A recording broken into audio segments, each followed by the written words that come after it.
하나님의 은혜가 여러분들 가운데 함께 하시기를 주님의 이름으로 축원합니다. 오늘 본문의 말씀에는 두 가지 이야기를 하고 있어요. 첫째는 이제 가나안 땅 동쪽 편에서 땅을 분배받았던 두 지파 반, 루벤 지파와 갓 지파, 므낫세 반 지파가 이제 자기네들이 미리 땅을 차지했기 때문에 다른 9지파와 반 지파가 요단 서쪽 편에 있는 땅을 점령하여 차지할 때에 그냥 거기에 머물면서 안 가려고 처음에 그랬었어요. 그런데 그건 아니다 해서 여호수아가 그들과 함께 요단강을 건너가서 나머지 9지파와 반 지파가 땅을 다 차지할 때까지, 그리고 땅을 다 분배할 때까지 끝까지 함께 했습니다. 그래서 이제 전쟁이 끝나고 평화의 시대가 왔습니다. 전쟁이 끝나자 여호수아는 그 루벤 지파, 갓 지파, 므낫세 반 지파 함께 싸웠던 용사들을 다 불러서 그들로 하여금 자신의 장막으로 돌아가게 하는 내용입니다. 자, 이 내용을 가만히 들여다보면 사실 오직 형제들만을 위해 싸운 거예요. 자기들을 위해서 싸운 게 아닙니다. 이미 자기들을 위해서 형제들이 싸워줬죠. 싸워줬으면 먼저 우리가 어떤 것을 얻었으면 마음이 바뀌는 경우가 참 많아요. 그렇죠? 우리 그러잖아요. 화장실 들어갈 때 마음과 나올 때 마음이 다르다고. 급하면 도움을 요청하지만 또 우리가 여유가 생기면 또 남을 돕는데 좀 소극적일 수 있는데, 여기 루벤 지파, 갓 지파, 므낫세 반 지파는 적극적으로 나서서 형제들의 기업을 위해서 싸웠습니다. 오늘날도 이런 태도가 굉장히 필요한 것 같아요. 주님의 몸된 교회를 섬김에도 마찬가지고 우리 성도들이 서로 함께 살아갈 때에 힘들고 어려운 상황이 있으면 발벗고 나서는 거지요. 그래서 이 형제들이 함께 싸웠다라고 하는 것은 아마 이스라엘 역사 속에 굉장히 중요한 부분으로 여전히 남아있을 거예요. 오늘날도 저와 여러분들이 믿음 안에서 함께 그 영적 싸움을 싸워가는 저와 여러분들이 되기를 주님의 이름으로 축원합니다. 또 한 가지 사건은 이제 함께 서쪽에 싸웠던 그 갓 지파, 루벤 지파, 므낫세 반 지파가 요단강을 건너와서 가장 먼저 한 일이 뭐냐면 제단을 쌓은 일입니다. 근데 제단을 쌓았는데 그 요단 언덕가에 크게 쌓았는데 그 제단이 보기에 큰 제단이었다, 이렇게 표현하고 있어요. 이 소문이 금방 요단 서쪽 편에 있는 지파들에게 들렸습니다.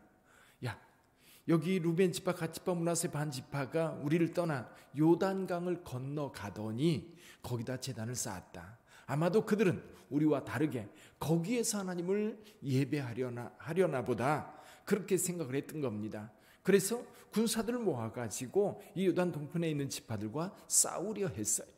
싸우기 전에 여기 보니까 제사장 아들 엘야살의 아들 비느하스와 그리고 10지파가 있지요. 그 10지파 수령들, 천천의 수령들이라고 표현하고 있는데요. 이 수령들을 보내서 어찌된 일인지 먼저 조사를 하게 됩니다.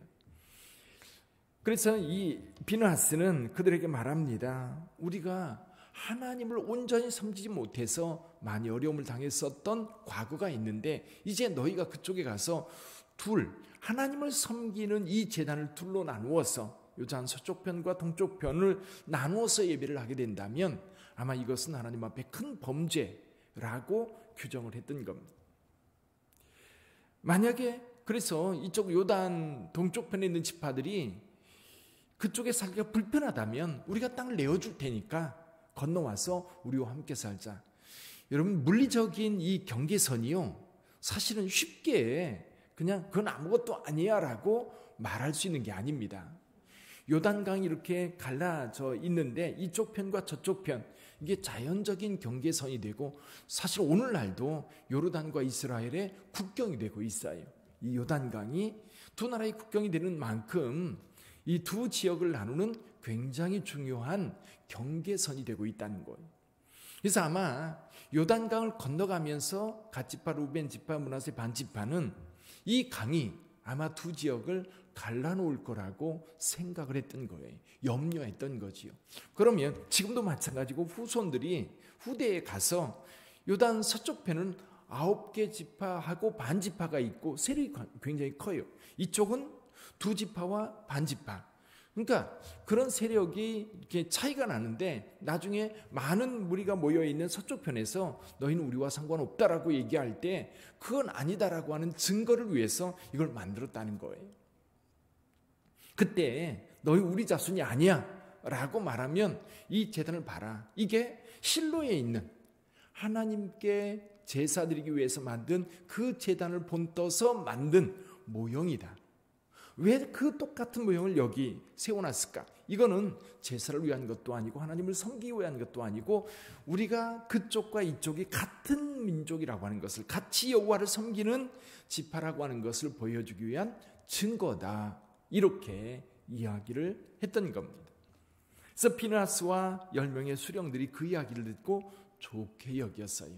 그 마음의 본심이 따로 예배를 드리거나 또는 다른 마음을 품었던 것이 아니라 동질성을 가지고 있다는 것을 증거하기 위해서 하나의 모형을 만들었다라고 하는 것에 이스라엘 온 민족이 함께 즐거워하고 함께 기뻐했어요. 여러분, 마음이 하나가 되는 거 굉장히 중요합니다. 딴 마음을 품으면 갈등이 생겨요. 특별히 저와 여러분들이 신앙생활을 하면서 신앙 안에서 한 마음을 품어야 돼요. 우리 안에 예수 그리스도께서 우리 안에 계시고 그 예수께서 우리의 삶을 주관한다면 갈등이 있을 일이 없지요. 저는 그래요. 교회 안에 어떤 혹시 갈등이 있을 때 그 갈등이 주 안에서 다 해결된다고 봐요. 이유는 뭐냐면 사람이 다르듯 다를 수 있어요. 그런데요, 바라보는 이가 한 분이고 우리 안에 계신 이가 한 분이면 결국 색깔이 다르고 성격이 다르고 의견이 다르지만 가다 보면 목적이 같은 거예요. 방법이 다를 수 있습니다. 그러나 목적이 같으면 하나가 될 수 있어요. 여기 지금 이스라엘 백성들도 한 하나님 여호와를 섬기는 데 있어서 한 마음이라고 할 때 그들은 나누이지 않았어요. 갈라지지 않았어요. 오히려 함께 통합이 되었고 같은 마음을 품고 함께 갈 수 있었던 거지요. 사랑하는 성도 여러분, 우리가 주님의 몸된 교회를 섬길 때도 마찬가지고요. 또 저와 여러분들이 세상을 살아갈 때도 마찬가지입니다. 그래서 이 땅을 살릴 수 있는 진정한 가치가 뭐냐? 저는 예수 그리스도밖에 없다고 봐요. 지금까지 역사에서 많은 일들이 일어나고 있지만 오직 예수 그리스도만이 이 땅에 진정한 평화와 진정한 인류의 미래를 만들어갈 수 있는 길이라고 하는 겁니다. 무슬림이 그렇게 했어요. 불교가 그렇게 했어요. 여러분, 불교에도 철저하게 인권의 그 분리를 가져옵니다. 통합이 아니라 철저하게 계급주의. 힌두교도 마찬가지고요. 그리고 무슬림 같은 경우도 여성차별이라고 하는 부분에 보면 말도 못합니다. 그러니까 여러분, 모든 사람들을 아우러서 진정한 평화를 만들어갈 수 있는 일은 예수 그리스도예요. 그러니까 여기 이스라엘 백성들이 보여주었던 그런 태도가 오늘 우리에게도 필요하고요. 예수 안에서 우리가 하나 되어 예수 안에서 진정한 평화를 함께 만들어갈 수 있는 저와 여러분들이 되기를 주님의 이름으로 축원합니다. 지난 토요일날 저희들이 문자를 보내드렸는데요. 여러분, 우크라이나 전쟁이 나면서 성경이 동났다고 그래요. 그만큼 하나님을 찾는 간절함이 그들의 마음속에 있는 거예요. 여러분, 그 땅에도 진정한 평화가 있기를 위해서도 기도해 주시기를 바랍니다.